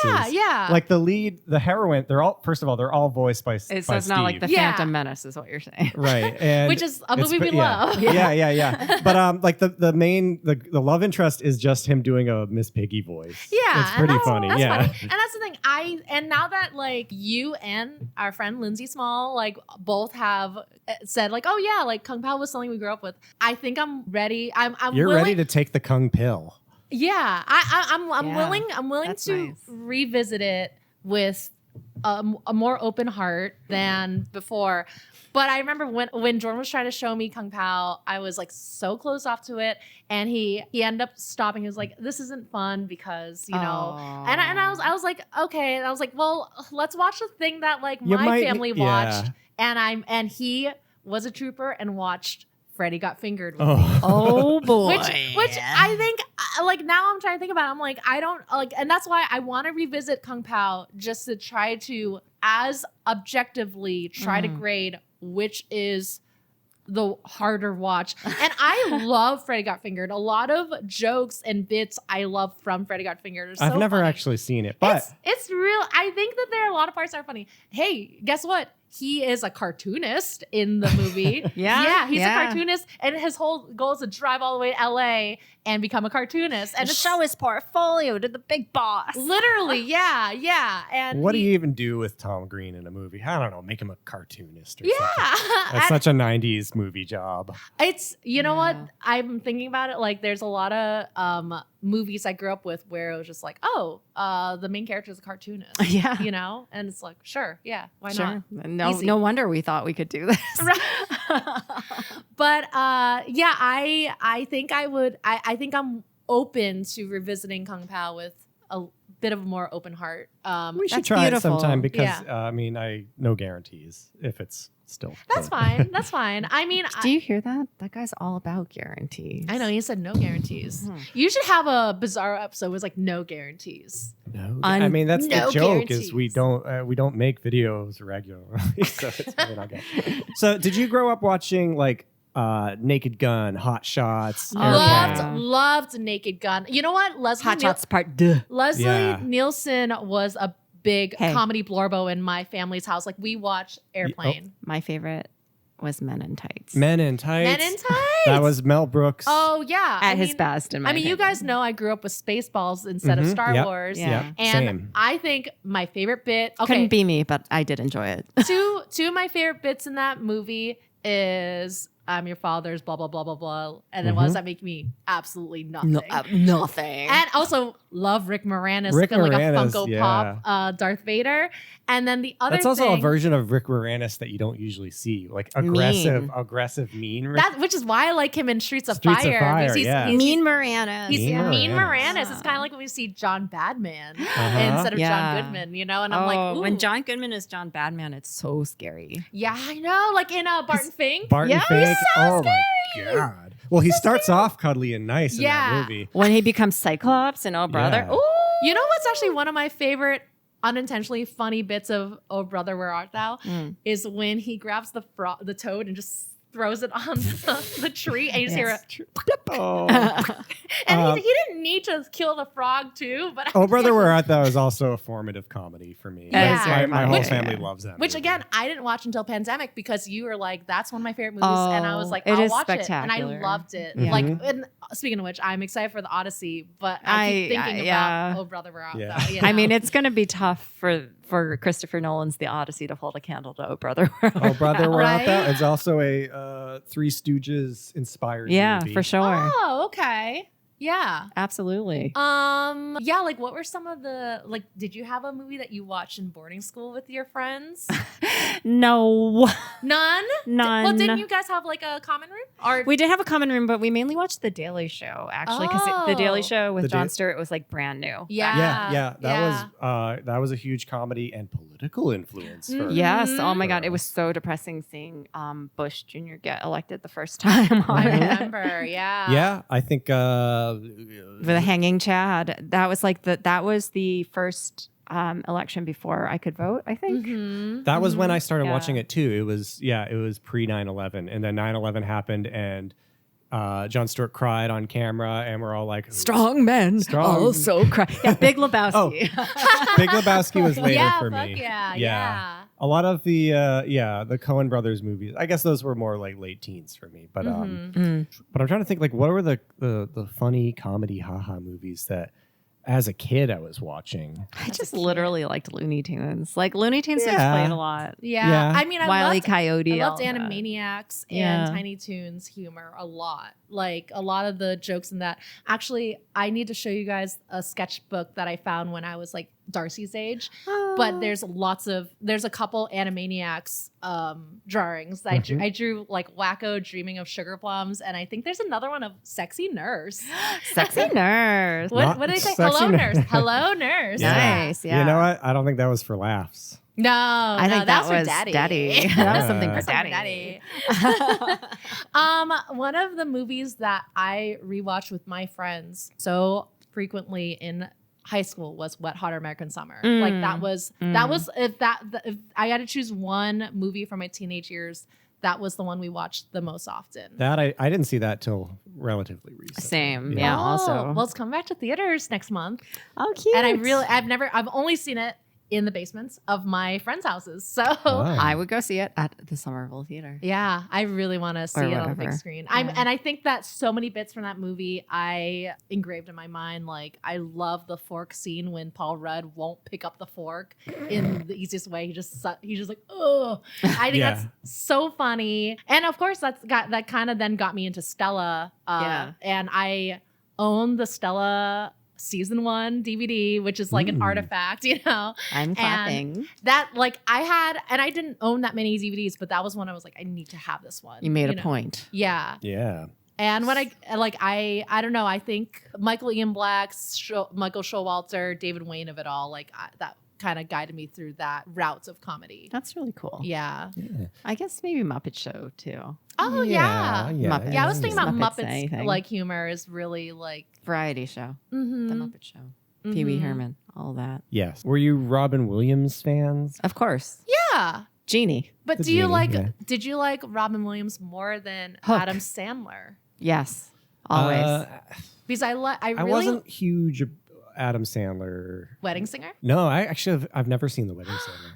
Oh, you would like that one, think- actually. Yeah, It's I've always thought that. I think that's the one. I mean, nothing against Adam Sandler. Robin Williams was amazing. Yeah, Adam Sandler. I didn't really click with him until maybe You like Punch Drunk Love, Well, yeah, right? Punch Drunk Yeah. Love is just a good movie that Yeah. happens to have Adam Sandler in it. Unpolished Gems you love. Uncut Gems. I don't know It's shit. it's a dick joke. Oh. Oh, I assume it's I get supposed it. to Yeah, I be think you're because it's like right. That's it's like beautiful. a circumcision kind of. That's I didn't even think about that. Yeah, I think you're Yeah. right. Although he's Jewish, it And he is- should be cut. And he is gems. funny in it because you're watching a man stress He- out. yeah, and yeah, I love but to watch that is a Adam Sandler. Yeah, he himself has never been that funny to me, but weirdly Hanukkah enough, song? Do you like Hanukkah song? No. Crazy nights. Ugh, You don't like Little Hanukkah Nicky was the one I kind of liked the best.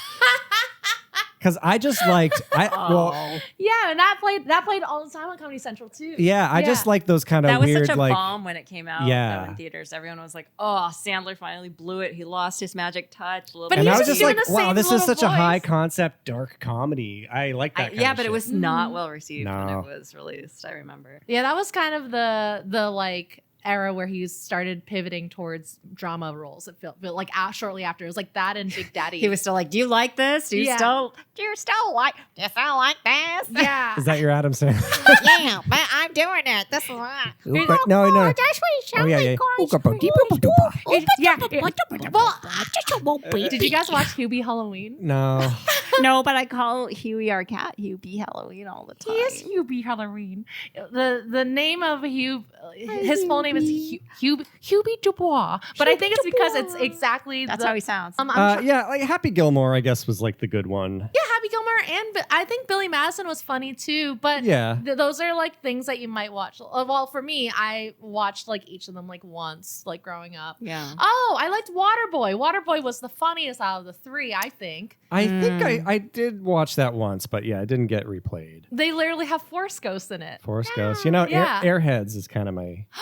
I loved Airheads, but I didn't watch that until pandemic either. But I remember that airing Brendan on- Fraser. He's Yeah. so cute, and Steve Buscemi. Yes. Yeah, I really like that movie a lot. Tia Carrere is also in that. No? Or no, she's not. She might be. Are you just thinking of...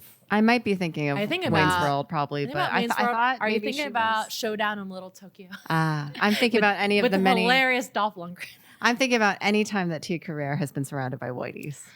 It's often. It's often It's for often. her. She's in, actually, speaking back to comedy, she is in one Birthday Boys sketch. Yeah? Yeah, and the Still whole looking stunning, I bet. Yeah, the whole joke is that all of them are going back to their like high school reunion, and all of them are introducing each other to their wives, and then one keeps going like, "Yeah, this is my wife, Tia Carrere," and everyone keeps being like, "Oh, wow," and then they keep trying to be like. Be real cool about it. They're trying to like be like, oh yeah, my wife's also really beautiful, and then they're like stop being mean to like, and then they keep being like, Tia Carrere, you really ruined our night because like how she's dare you just so show up beautiful. here with your Helen of Troy face? Yeah, exactly. Now, Ming, I know Yeah. you were a big Pauly Shore fan. Of course, I was a big Pauly Shore fan, but How about- Biodome, I really liked a lot. Sorry about it.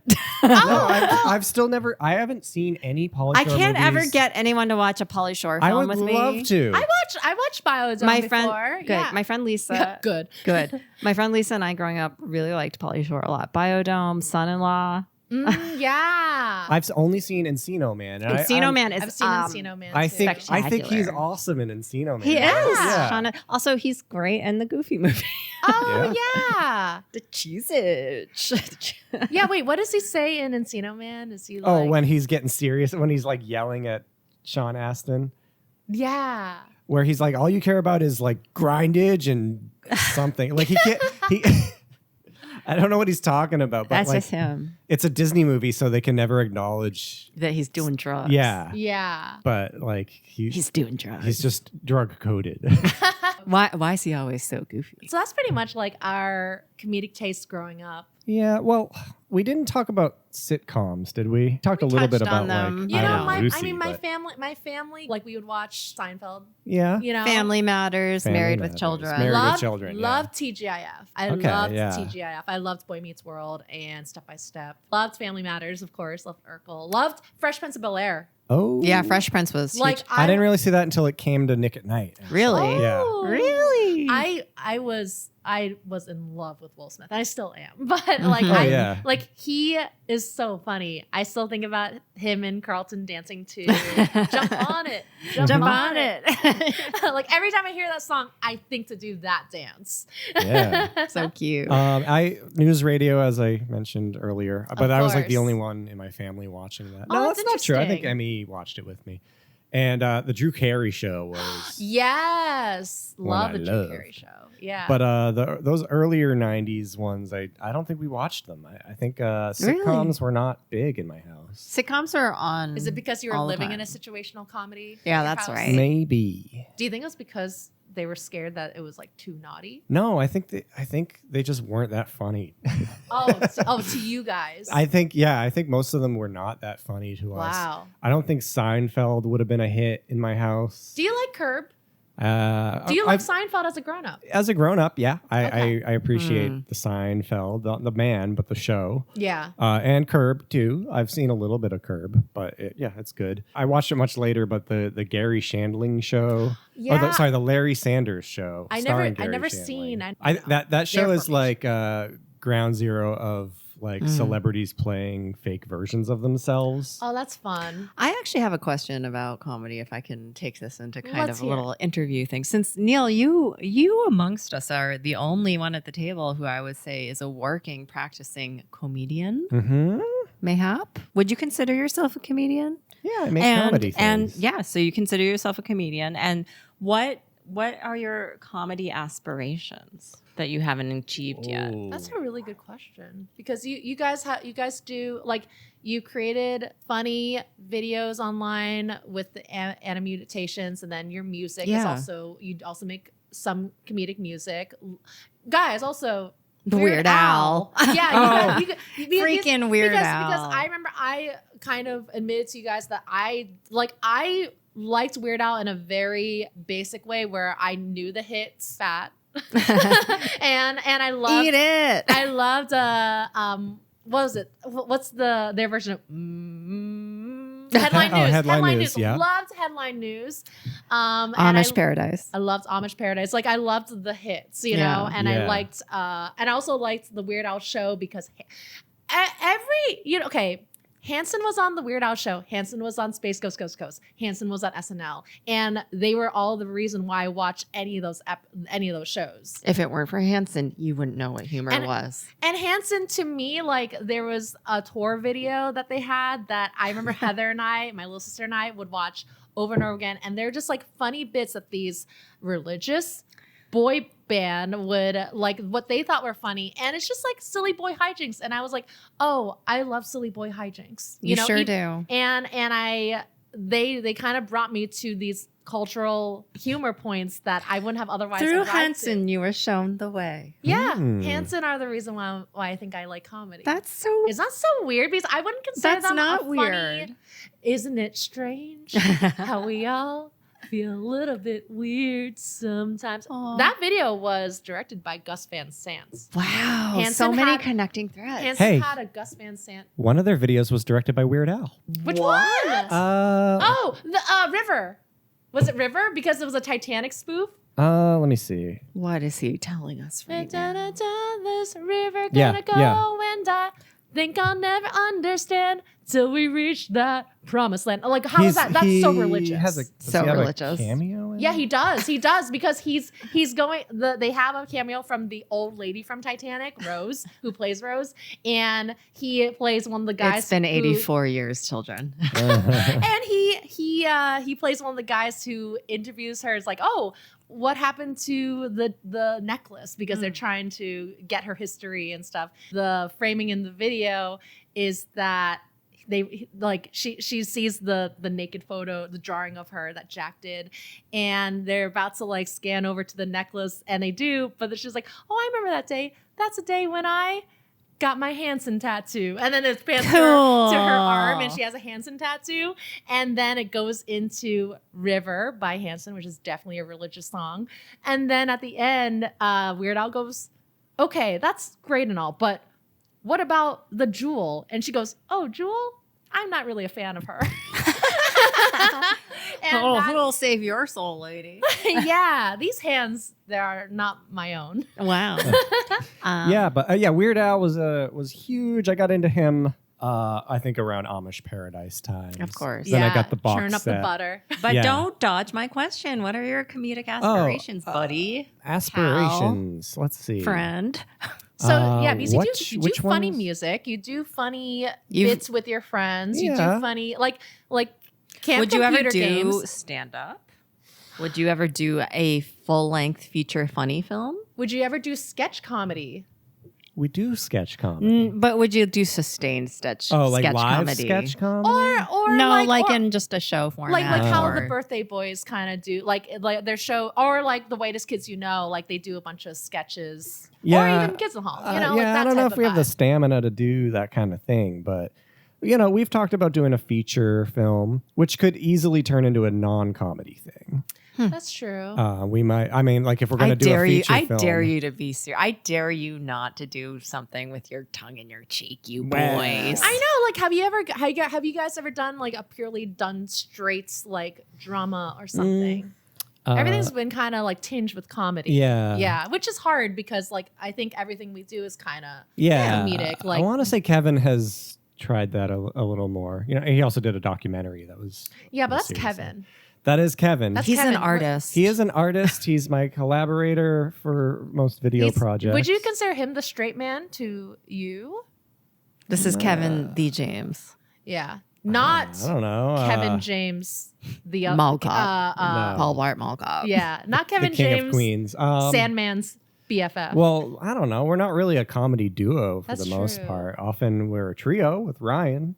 Some people consider Andy Mutations, an entire comedic genre that Neil is the father of. He was a teen father. Yeah, I read that on Wikipedia. Uh-huh. But I've never seen an animation. I've seen. You never actually, saw you know Hyako Gojuichi? is that the one with? Wait, is that the one with Thomas Tank Engine?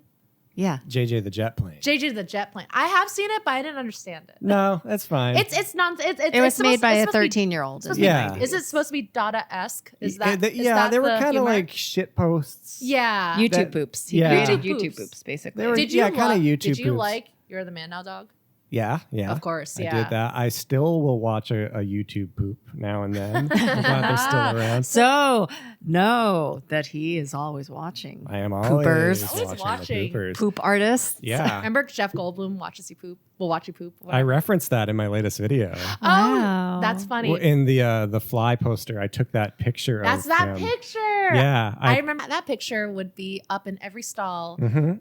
in the frat house of my college boyfriend. And I remember being like, and I remember when I was pooping, I'd see Jeff Goldblum watching me good. poop.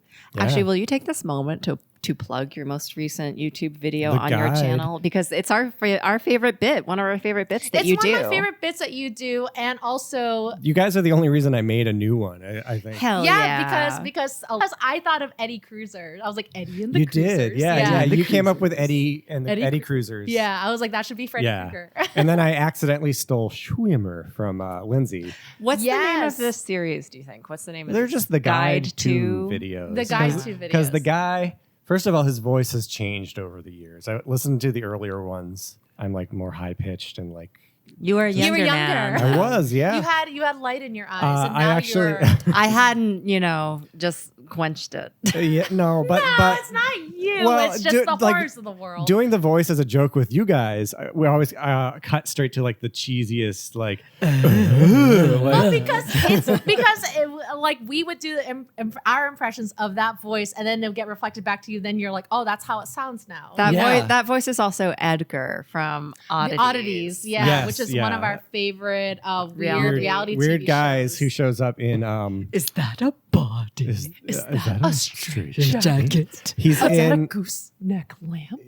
he's in Gentleman Broncos as kind of a Star Wars villain. Yeah. He's great. He's so cute. I love him, and he had his own like spin-off show where it was like Edgar and his weird friends, kind of, and I'm like, oh, that's so cute. But I remember like when you guys told me that voice was based off of that guy when we watched Gentleman Broncos, because I didn't watch it until the pandemic. Also, felt like such a epiphany when you guys. I was like, oh my God, because me and Jordan and also Lauren, like I know this Guide to Star Wars Races is a huge hit with Lauren and her friends. Yeah. Like they would watch it on stream and like recite it together. Cute. And but like for me and Jordan, like we love that voice, but also one of our first weekends hanging out together, I had just discovered Oddities, and I was like, do you mind if like, and it was a snowstorm.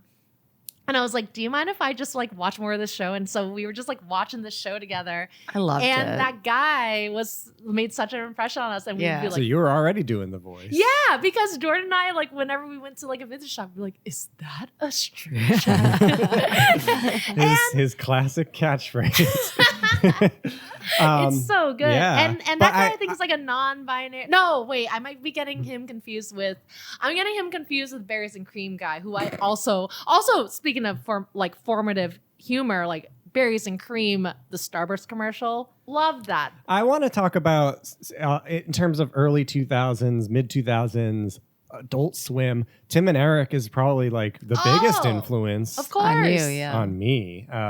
You love those guys. I do love those guys. You like their it's- mouth sounds when they do.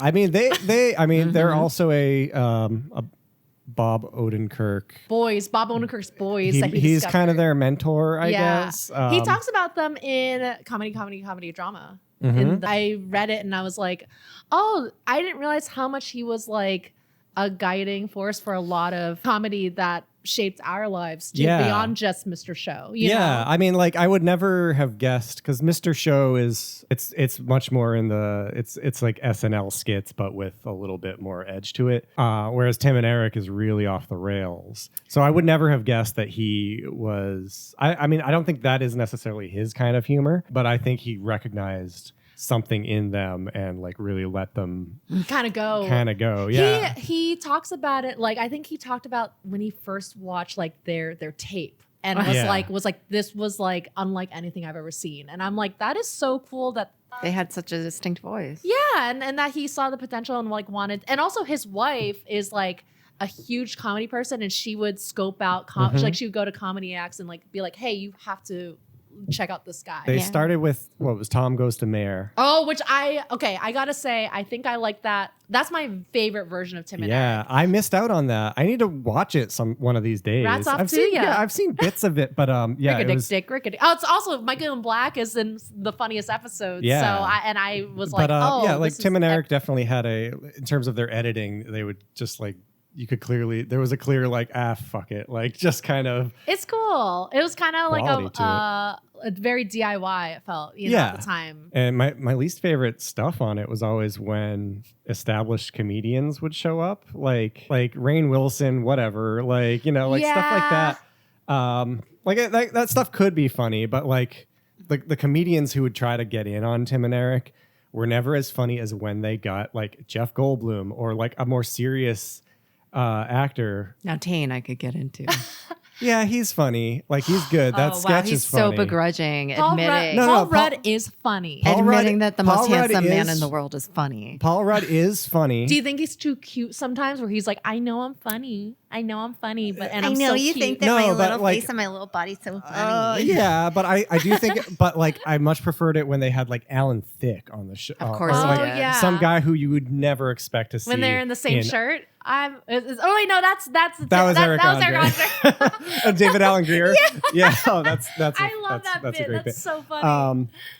No, but like or like Ed Begley jr. or stuff like that, like kind of older guys who you would never expect to be doing like something so disgusting. I mean, it's always a delight when you see like, oh, this guy's also funny. I love it when they would have Ray Wise. I think Adult Swim during its prime like was a big deal. Like I was in the last episode, I told Ming that like I thought the Adult Swim bumpers are funny, and I was like, I wish I could write the bumpers, you know? It felt subversive because you know. The Onion. Oh Yes. Did yeah. you get? I had the print edition subscription to the Onion. Wow. That was the good stuff. yeah. Really good. Still good. Yeah. He collected the onion skin. It has layers. You know how some people have stacks of newspapers? I had stacks of the Onion. You know how some people have hoards in a hoarder situation have stacks of newspapers? Yeah. Not You know us, how some though. people get crushed under newspapers? You know how some people buy bulk in clown supplies and they have to just get rid of them? Yeah. Not us though. we don't live with all that I stuff. have one bag of clown stuff. We'll get rid of it. Please help me convince my husband to release his duffel bag of clown stuff. I'll release it. I'll put it out on the curb. Oh yeah, you should do like free Somerville. Like let them know that there's a free clown. Yeah. Dear Reddit, my husband isn't a clown. He's not a working clown. Has no clown fetish.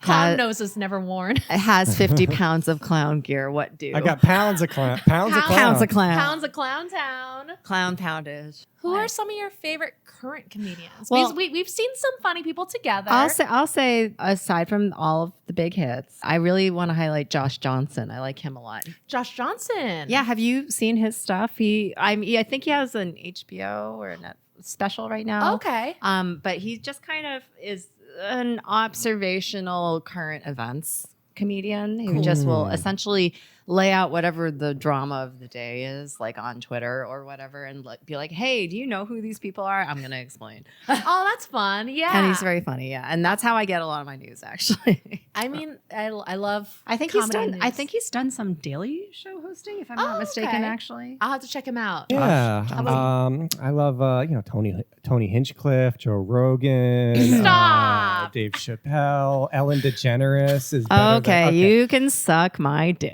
Wow, he's so funny. Real so edgy funny. edgelord He's so over funny. here. I love that AI George Carlin. Oh yeah, isn't Elon Musk like so funny? Oh, he's the funniest man alive. No, we saw Connor O'Malley, legit. Love That's- his video, Irish Zionism. Yeah, that What a man. stand up that we saw was probably one of the funniest stand ups I've ever seen, Yep. and it was like from start to finish, like Just killers. It's funny because a lot of my friends did bring up, they're like, oh, I would like to see him, but I'm kind of scared of him screaming. And he did scream. He has a menacing stage presence. But it didn't feel like overwhelming. I was like, wow, this is just nonstop, like funny bits. Like What this- I- Oh, Yeah. yeah. I saw mean, about it was Jake Lordy's dick. He's, oh my God, Connor O'Malley is like shambling, shambolic. I don't know. I love that man. Oh, Yeah, he's a mess. He's great. But we were talking about, like, does that count as stand up, or is that an anti comedy? Is that like anti stand up? I still think. I mean, He was standing I up. mean, He you know what? was. I was laughing the whole time, so Yeah. I think He was it delivering. stand up. Yeah, Mhm. because then you get like. But He's a there's performance artist. He is, but yeah, there's an air of fuck stand up comedy to I can his see stand that. up. Well, that's a lot of like the comedians we really like him and like Tim Robinson and like Patty Harrison. Like a lot of them are kind of subversive in that way, Sure. where they're kind of breaking the format. Yeah. But I think that's what makes it so funny. Or Mm. like I love Nathan Fielder, but I think that He's that's an enigma. Yeah. yeah. He should be Edward Nigma. Ah, He should inspired casting. They should throw him in a Batman, you know? Put his body in a tight little suit. Yeah. Shove Make him pose. You can pose a riddle. Yeah. I would love that. If he was just doing Take a mayor hostage and not release him until he answers a question. right? Mhm. Or Can't you just see Nathan doing that? I would love him to do that. I would love him to be Jigsaw. oh But my I also saw God. someone else pitch. fucked up. They're like, you know who should be in the next Saw movie? The Jackass crew. Wow. And I'm like, correct. I bet they could get out of there. Or they could yeah. or they could do Final Destination. I bet they would just kick apart all of the jigsaw. They They- would win. Yeah. they would make all of them be in the beard shop and be like, I just think Hey, they put like it on. they like destroy the puppet and they're like, yeah, we killed him. they would get a big hand to smack the puppet off the yeah. bicycle. They don't realize like there's a real guy. The puppet wasn't the actual guy. Yeah, they see him, they're like, who's that? And then they do an air horn in his face. I love John Early and Kate Berlant. Like, they're often in weird stuff together, but I really like them a lot. They're like character comedians, like do a lot of good character work. And I love them in that, like they've appeared on I Think You Should Leave. So I really like them a lot. So we all watched The Chair Company. Tim Robinson. Yes, love it. Loved it. What's the name of the scary kind of gangster guy actor? The one that chases him in the parking lot? Yeah, well, just the one who wants to become part of his family. And Oh, I mean, yeah, is that yeah. guy Yeah. even a comedian, or is he just no, like, but I just noticed that Balenciaga now has an ad campaign where he's in it. Oh, nice. For real? For real. Even though the shirt is at its limits with him, yes. the shirts are just at its limit. And that Yeah. guy was just a shirt salesman. Like that guy's not real. Yeah, he's comedian now in a either. Balenciaga ad campaign. Whatever Yeah. that I didn't gentleman's name realize. is. Yeah, I he's just some Long Island guy. Wow, or whatever, that's you know? cool. That show and Tim Heidecker's stuff has really pioneered Casting just old casting decisions, guys. casting unlikely. Because with Tim and Eric, they would frequently have like legit like, I'm worried about this person, like are they being taken advantage kind of stuff. Yeah. And the people they get for on cinema now, Tim and Neil Hamburger. that's not his Greg name. Turkington. Greg Turkington. They get like professional actors who are still like too odd to like really get a lot of big roles, but you can still like see them in minor roles and other stuff. Yeah. And I think You Should Leave also like has found a lot of like very interesting looking and sounding, often older actors. And that's great. They can be so funny. Can't wait until time further wizens all of our faces. Yes, there's so many actors who've died that I loved on like Fred Willard. Fred Willard, of course. Well, Fred Willard is everything I've heard is like nobody can figure out like whether or not he Was he bad? No. No one ever knew if he was a genius or an idiot. He was like one of those guys like where his comedy just comes from. He was just so offbeat, so just a very off-kilter. offbeat, and he That's so always knew what interesting. not to say. Just like really, I love him. But no, I'm thinking of like the weirdos who were on like the Steve Brule like news team and Oh stuff. yeah, like the puppet guy. The puppet guy. Yeah. Or the old guy who was the voice of Lord Zed back in the 90s. Oh, he was on there. He was. I didn't even realize. Yeah. Oh, how the mighty have fallen. Oh, I mean, he No, was no. looking really rough. he didn't look like how he did it as Lord Zed. in the light ray. Was he in the? He wasn't in the costume. It was just No, he he was a voice actor. He would show up and stuff. He's like in the 80s Blob for a little bit. And then he was on Steve Brule looking like this like very disheveled old man reading off a teleprompter. Terry Bruges I'm Terry Bruges Hiplo and this Yeah. You know, I don't have Lord Zed's voice. You don't have that one in the can? in the can, but I do have.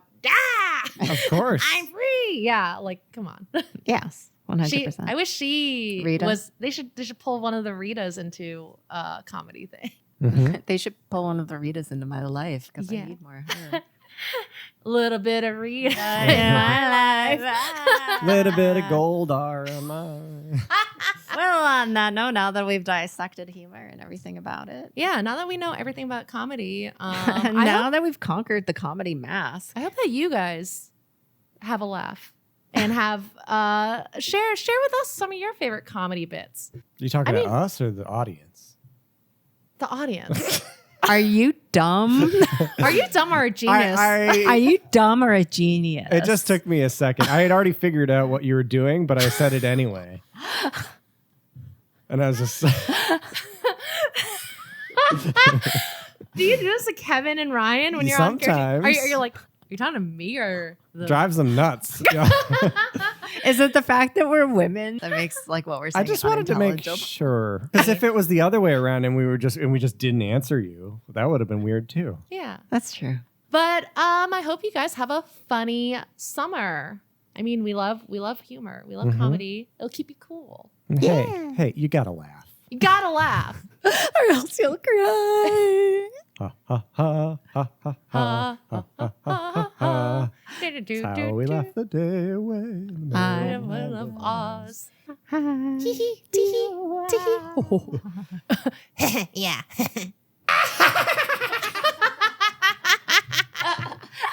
Well, that's been our show. Thank you for listening. You can find more of us on Instagram and YouTube at Betty and Ming, or you can reach us over email, bettyandmingknoweverything @gmail.com. You can send us your questions, comments, and love letters. We love you. Bye.